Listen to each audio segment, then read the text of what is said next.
Good morning once again. Good news naman kita. Yesterday, 46 participants who took part in our Victory Weekend.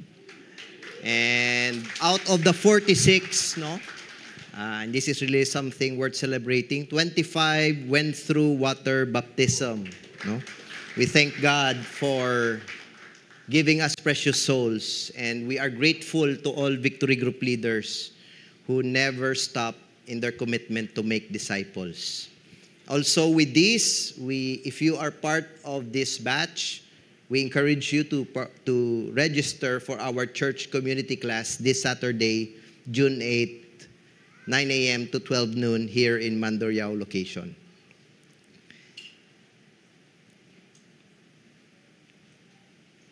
Kids Camp registration, last day of registration is today. This will be on June 13 to 15 for ages 10 and 14 years old. So please, if you are committed to join this, register your child or your student after the service. Victory Conference at Mall of Asia Arena, June 27 and 28. Today is also the last day of registration for the adult venue, because the Victory at 40 campus conference is already closed. So, hoping you could catch up with our last days of registration.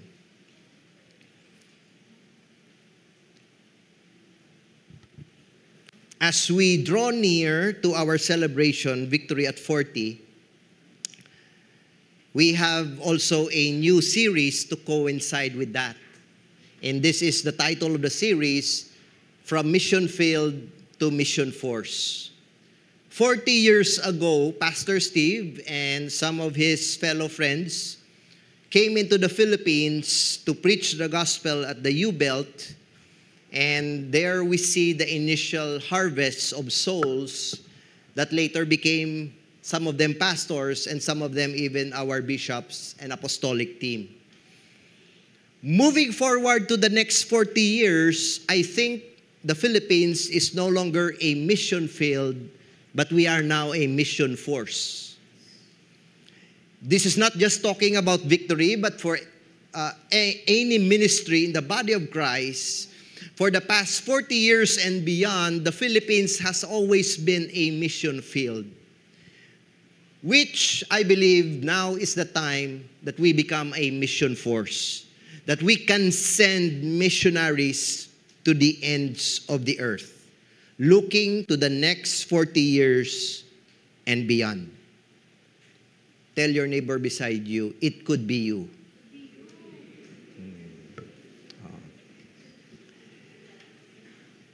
Our goal here is that through this series, we will envision opportunities and possibilities of what the next 40 years can be as we continue to honor God and make disciples through church planting, campus ministry, and world missions. So this will be a 4-week series. Our topic for this morning is the motive, which is the honor of God. Next Sunday, the mandate, which is to make disciples. Our manifesto in the third Sunday, change the campus, change the world. And then our mission, which is to go to every nation. We will be starting with the motive, honor of God. There's a story on this, and Pastor Steve testified on this. While he was still here in the Philippines after his initial evangelism, he wanted to make a mission and a vision for Victory. But at the time, while praying and asking God in a coffee shop, only 2 words came to mind. And those 2 words are honor God. Eventually, our mission and vision is honor God by establishing Christ-centered, Spirit-empowered, and socially responsible churches and campus ministries in every nation. So I'm glad that there is these two words that are crucial and important for us as a movement and as a church, that everything we do is about the honor of God. And I hope this goes beyond not just the church, not just our movement, but in your own personal life, in your marriage, in how you raise your children, in your business, in your career, in whatever we do we really ask the question, if I do this, will this honor God?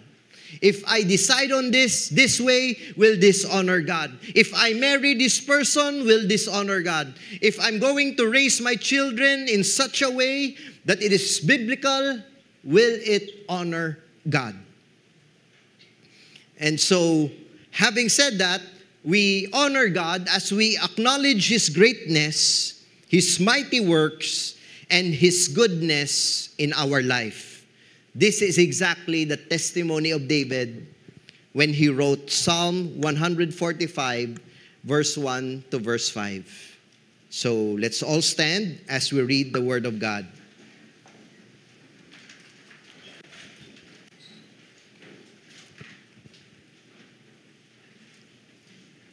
Great is the Lord, a song of praise of David.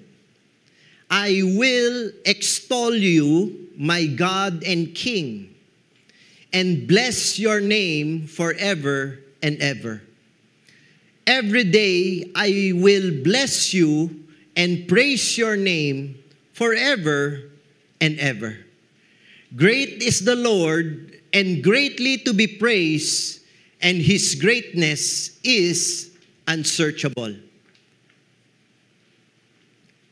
One generation shall commend your works to another and shall declare your mighty acts. On the glorious splendor of your majesty and on your wondrous works, I will meditate. This is the word of the Lord. Let us pray. Lord, we ask that you remove the blinders in our eyes, that we may see what is in your word, so that, Lord, we can magnify you and glorify you for who you really are, because you deserve it. Lord, I pray that even after the end of this service, we will have a low view of ourselves and we will have a high view of you, our God, our Savior, our Lord, which results into a life of obedience and surrender. In Jesus' name, amen. Amen. You may take your seats.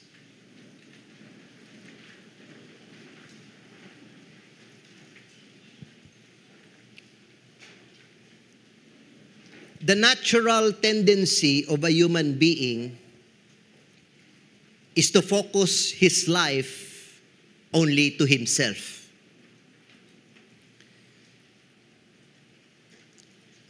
We have a tendency to make life all about us. We tend to shrink our lives down to the small confines of our wants, our needs, and our feelings. Please don't get me wrong.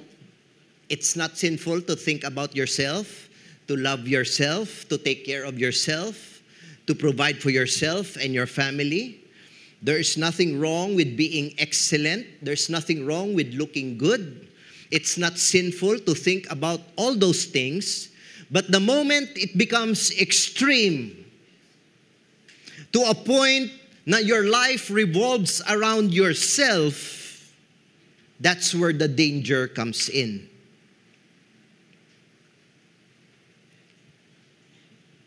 I don't know if you agree with this, but one of our greatest battle in life is meism.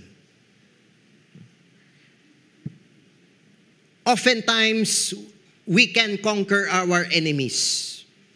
We may even conquer our hurts and pains, all of challenges in life.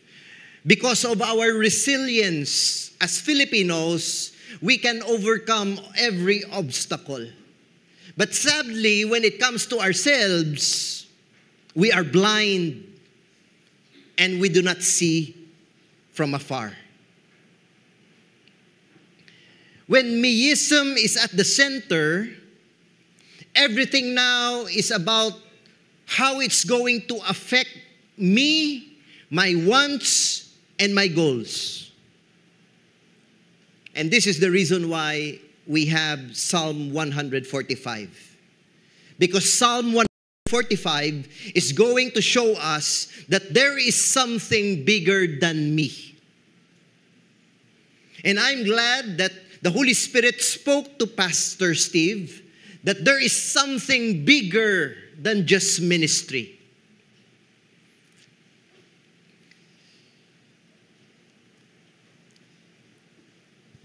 Especially in a narcissistic culture that we are in today.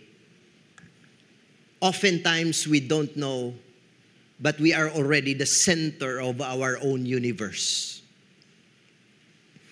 And if ever you reflect on that and you realize that everything you do is all about you, everything that you plan is always for your benefit, everything that you decide on talks about your security and comfort, please reconsider that. 3 things that meism is destroying us. Number 1, meism attitude never produces a joyful and fulfilled life. Because the moment you reach a certain success, it will never be enough to satisfy you. I used to be in sales, and they say if you are in sales, you are only as good as your last performance. Because this month, this quarter, and this year, we are aiming for this kind of sales. So, to focus on self, you will never be joyful, you will never be fulfilled, because your heart is never satisfied.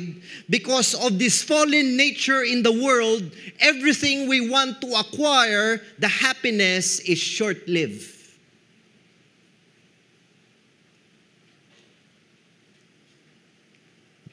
Also, meism never produces healthy relationships. Because you view relationships as competition. Ay kung migahon ko ni siya, basi sa pawa niya ko. Sa office, hindi ko di mag-build relationships, kigabantayanay kami diri. If I'm all about my success, my dream job, my first million, that when I reach 55, I will retire and my pension will take care of my daily needs. It will never produce healthy relationships because your security in this fallen world is on something else other than God. Meism never makes us thankful because you're always looking for the latest. You're always looking for the new one. You're always after the flash report. Because when we are focused only on ourselves, we will never appreciate what we already have, whatever God has already provided. So meism is self-destructive. When you are so focused with your own happiness, your own comfort, your own security, your own future, it's an unhealthy environment to be in. Because to acquire all of these, for me, in a fallen world subject to decay, is a never-ending process. Psalm 145 confronts this mindset because it's going to show me I'm so little. Something is much, much, much bigger and greater. If I'm only going to live for myself, which is so insignificant and so temporary, why not live for something bigger, something greater, and will matter for all eternity? Then my life will count. So here's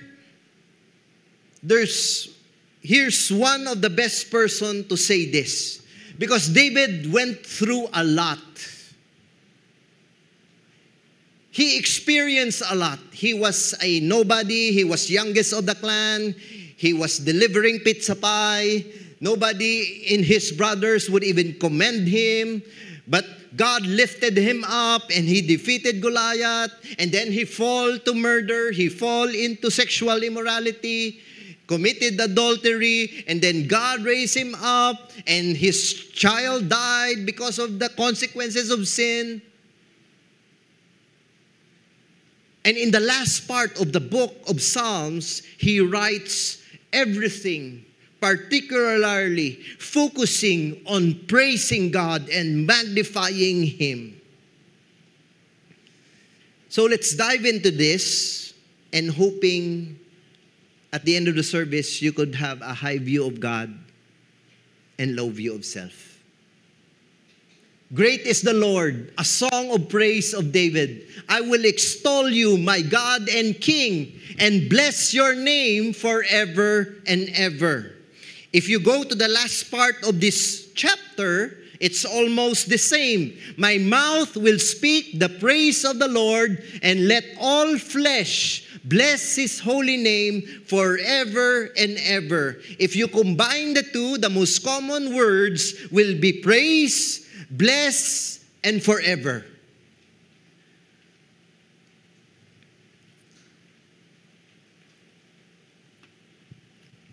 Something about praise. Praise is what some of us do here on earth. And for people who are going to heaven, it is also something they will do there.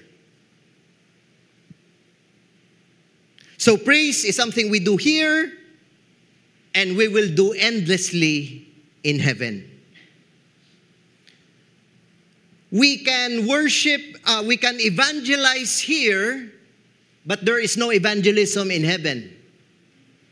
We can make disciples here. When we go there, there are no making disciples there.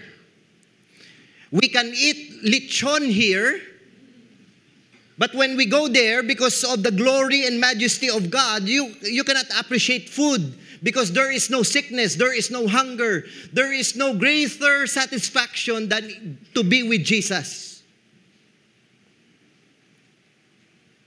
So the only thing that is common here now that we can do is to praise and worship God, and the only thing that will matter for all eternity when we get to heaven is praise and worship of God. Which makes me conclude, if it doesn't work here, if it doesn't work now, what are you going to do there? If you cannot worship now because you are so prim and proper, if you cannot worship now because we are full of ourselves, what are we going to do if we are there? Because if it doesn't work here, I doubt if we will be there.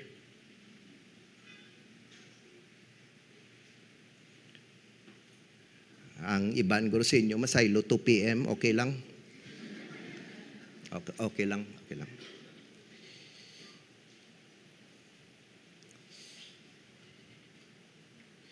Praise is about shifting our focus from ourselves unto another.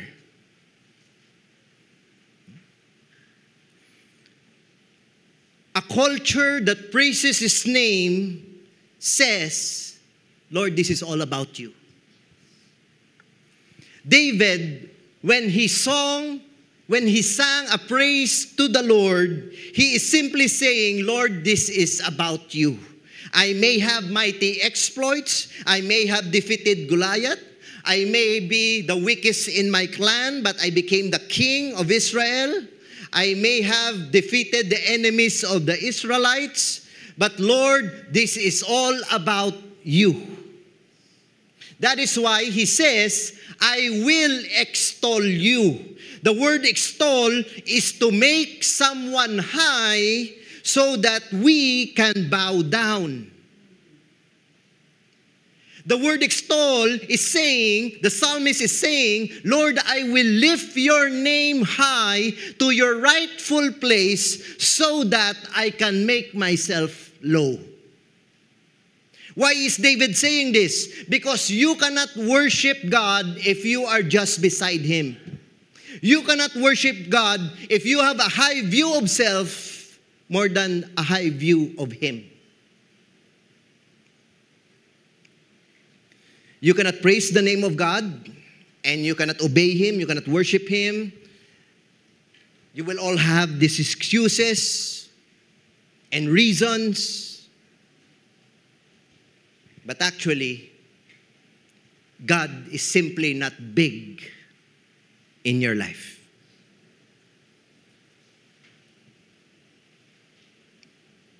We cannot praise the name of God if we have a high view of self. This is exactly what David here is saying. Because of the greatness of his God, he realized how small he was, how insignificant he was compared to Him. Knowing the greatness of God produces humility in our lives. That is why it is safe to say that worship is really a picture of someone's humility.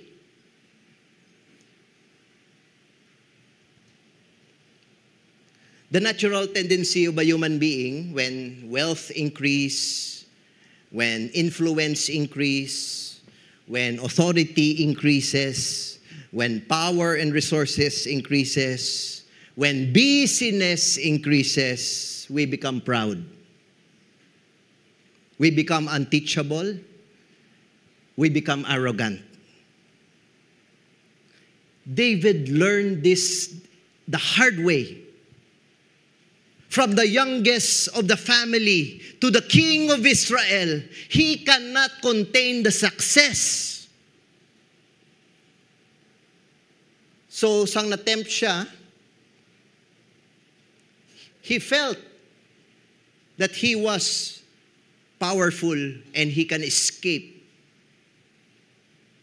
every sin because he has the power, he has the money, he has the resources. And when God restored David, he realized the posture of a worshiper, the posture of a person who praises the name of God is always humility. It's always nothingness so that God can be great and mighty. How did David did it? Here we see, I will extol you. No, he was addressing God. He was not addressing any deity. He was not addressing the man up there. He was not addressing any gods that they were worshiping. He was dealing with the one true God. And I will extol you. And then he says, my God. Personal.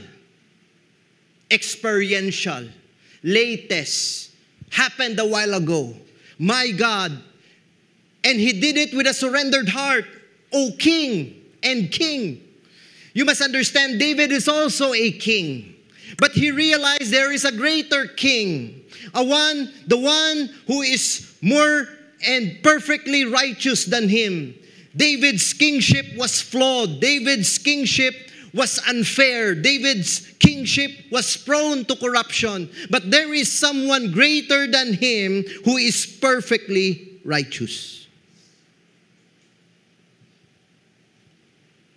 That is why it was organic to him. I will extol you, my God and King. And he did it not during an answered prayer. He did it not only when he received a praise report. He did it unendingly. He says in the word, your name forever and ever. David commits himself to blessing the name of God. He is intentionally thinking about his future. As you think about your future, as you plan your future, 3 years from now, 5 years from now, 10 years from now, 20 years from now, what is your main concern? What do you want to be doing? What is resolved in your heart? Are you like David? I will bless the name of the Lord forever and ever.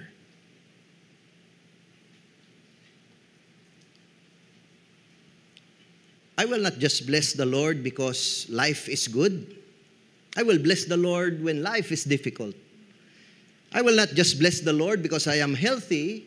Even when I'm sick, I will still bless the Lord. I will not just bless the Lord because there's provision. I will bless the Lord when I don't have anything to eat. You see, when you are resolved in praising the name of God, the devil will run out of temptation. Ma'am, balang devil, ay ginakapoy lang kita diri sa temp ni kay Russell. Ma-praise mo lang siya gyapon, ngita ta iban. Because when you are resolved, the devil cannot do anything. Because the moment you start to praise God, your circumstances may not change, and it will even get worse. But when you start to praise the name of God, the spiritual atmosphere will change.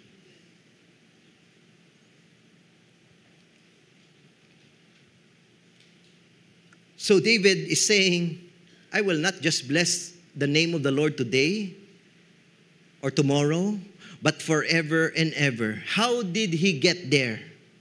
What was his motivation? We see that in verse 2. Every day, I will bless you and praise your name forever and ever. Every day, all day long, from now on, I have decided to bless the name of the Lord. Do you know what will never run out from your life? Hindi gina siya maubos samtang buhi ka sa sininga duta. It's not just taxes. What will never run out of your life is problems. Just ask the seniors here. Ang problema, wala katapusan. That is why I challenge you, start a prayer life, because you will never run out of prayers or things to pray for.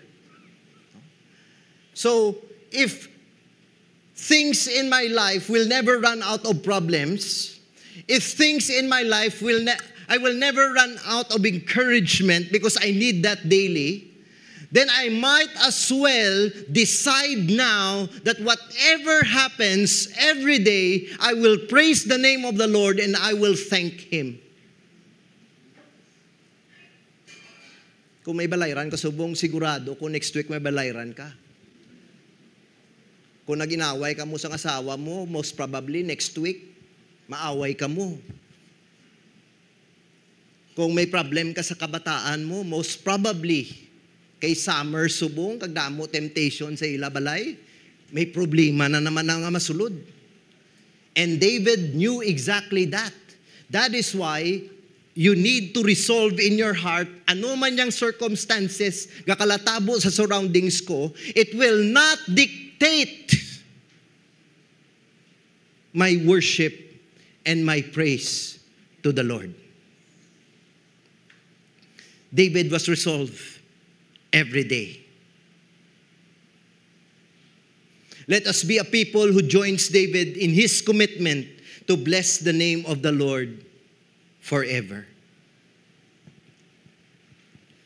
Why is David so committed and dedicated to this?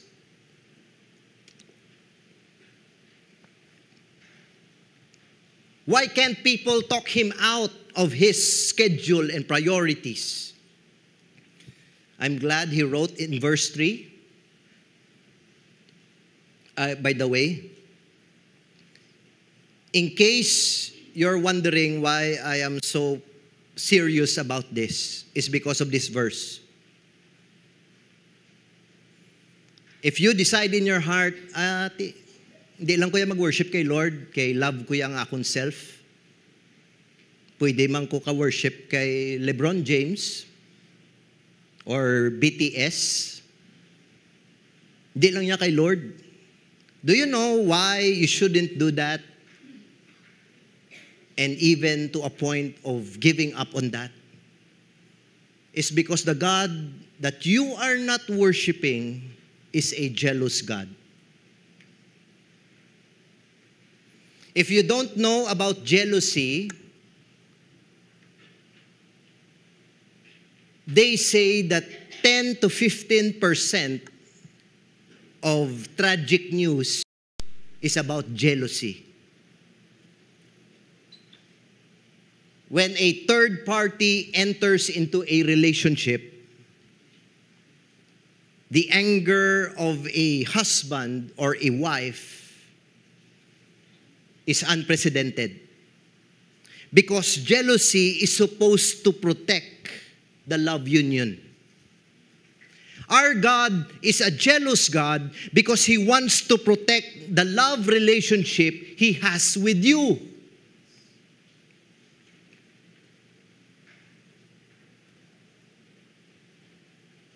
Try bala post sa social media a story about adultery. And I can guarantee you 1 minute from that, there will be bashers. Because the human soul will dictate, you should not do that. Even if everybody is doing it, which is actually a lie, human heart would tell us that it's wrong. And now, in our relationship with God, it seems like it's okay. Nga si Lord, Sunday only. 1 hour and a half. And we don't want to admit, but the truth is, we love ourselves more than we love Him.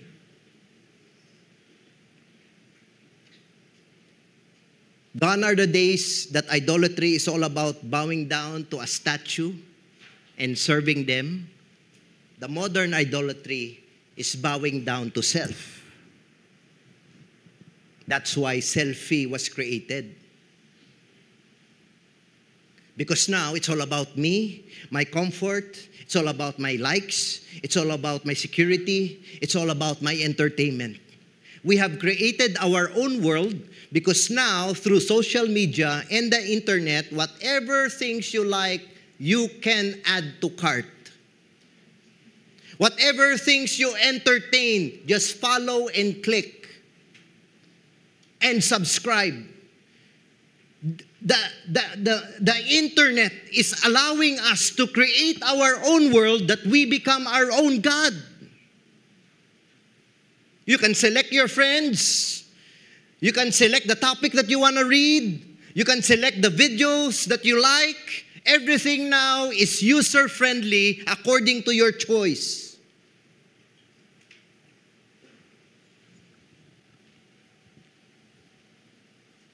Hindi lang magsaylo sa 2 p.m. sa 9 a.m. lang. Para kita na'y matagyapon.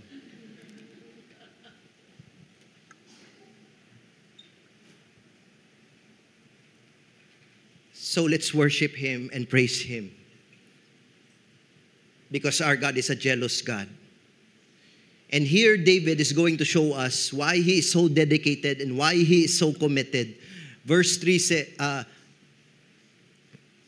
says, "Great is the Lord and greatly to be praised, and His greatness is unsearchable." So from one word, great, it's progressing to greatly, and then the next word says greatness is unsearchable. The NIV says, His greatness no one can fathom. A fathom is a nautical measurement of depth. If something is unfathomable, it means you can dig down deep. You can dig down deeper and deeper and deeper, and you will never reach the end of it. Daw ungka flyover lang. That's the greatness of our God. We will spend eternity researching and experiencing the glory of God, and we will never get to the bottom of it.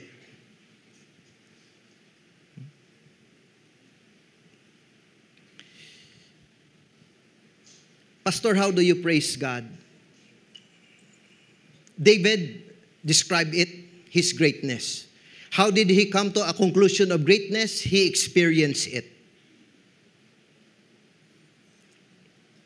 Our theology should inform and form our hymnology.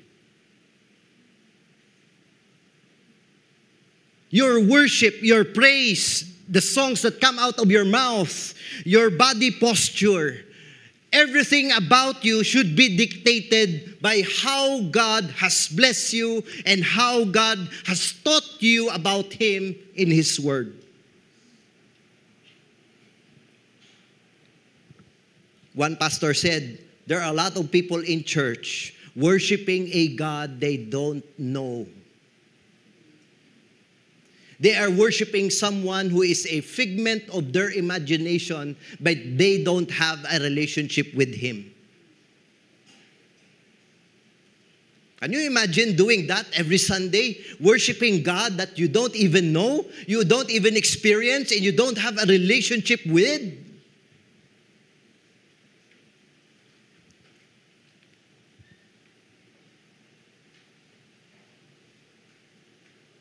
Praise comes from the Latin and French word which means price. When you declare praise, you are declaring actually the value of God, irrespective of what you are experiencing. So from this, praising God is never about circumstances. Praising God is all about who He is, His value, His worth, and His majestic character.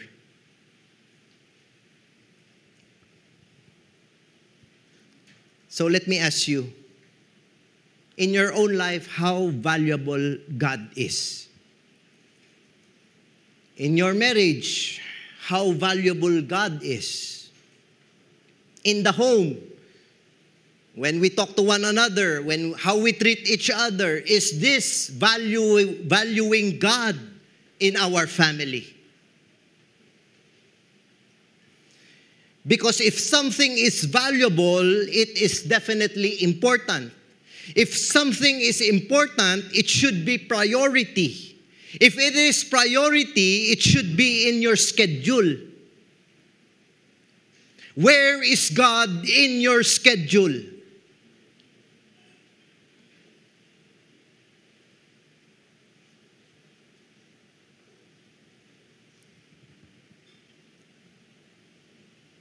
Because if God is valuable to you, you don't try to find time or make time. Before time comes, you are already there. Because you cannot live without Him. One implication of praising God and seeing and experiencing His greatness is obedience. That is what we see here in verse 4. David now realized, it will not end on me. It will not end on my kingship. It will not end on my generation. because I saw the greatness of God. I experienced the power and the majesty of this God, way bigger, beyond my capacity to think and imagine, and how small I am. The next generation should know. The next generation shall commend your works to another. But they can never do that if no one will tell them, if no one will testify, if no one will share the gospel to them, so that the next generation and the generations to come shall declare your mighty acts in their own lifetime and in their own generation.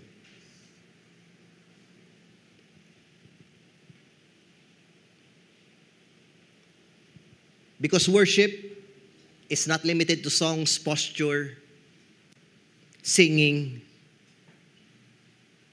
It's all about also, have you obeyed? Because obedience is the proper response to an encounter with God, who is so great, so mighty, so powerful, so holy, so righteous.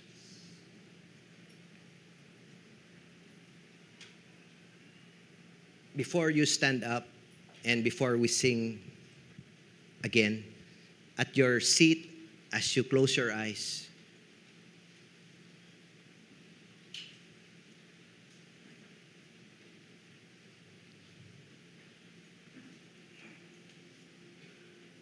I want you to recall the time that somebody, or maybe you heard, or it was a preaching, that you encountered the message of the gospel, and you decided, Lord, I will repent and I will give my life to you. You are holy, I am not. I did it my way, it failed. But now, I surrender all to you. I give it all to you. If you can recall that, I ask the Holy Spirit to give it to you right now. So clear, so vivid, so recent. And as you are recalling it, I want you to realize that is really the greatness of God. He chose you. He handpicked you. He ordained that particular time and place. It was not you because you were looking for Him. It was because of Him He was searching and running after you.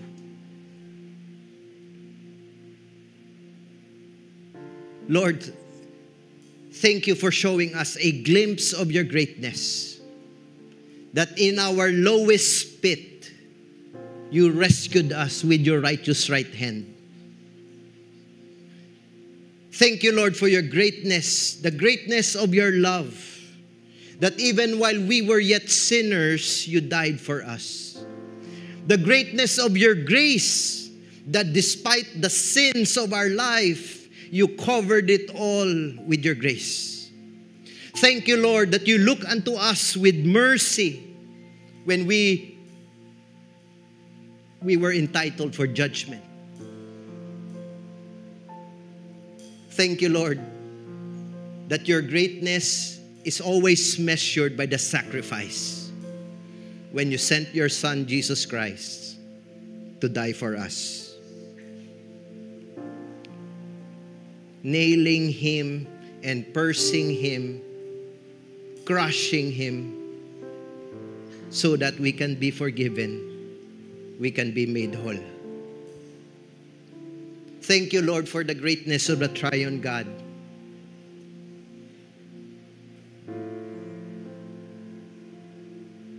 That it's not enough that we were saved. You even gave us a part of the triune God, the Holy Spirit.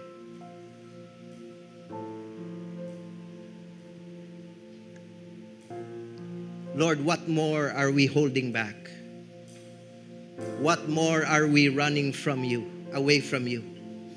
Lord, you have given all, you have given your best. You did not withhold. Help us, Lord, by your grace, to surrender all, to give all, so that Jesus Christ and the triune God will receive the highest glory that they deserve. Lord, we want to praise your name. We are joining David today. We want to praise your name forever and ever. Starting today, from here on, we commit our lives to you because you alone are worthy. Can we all stand and let's praise the name of the Lord?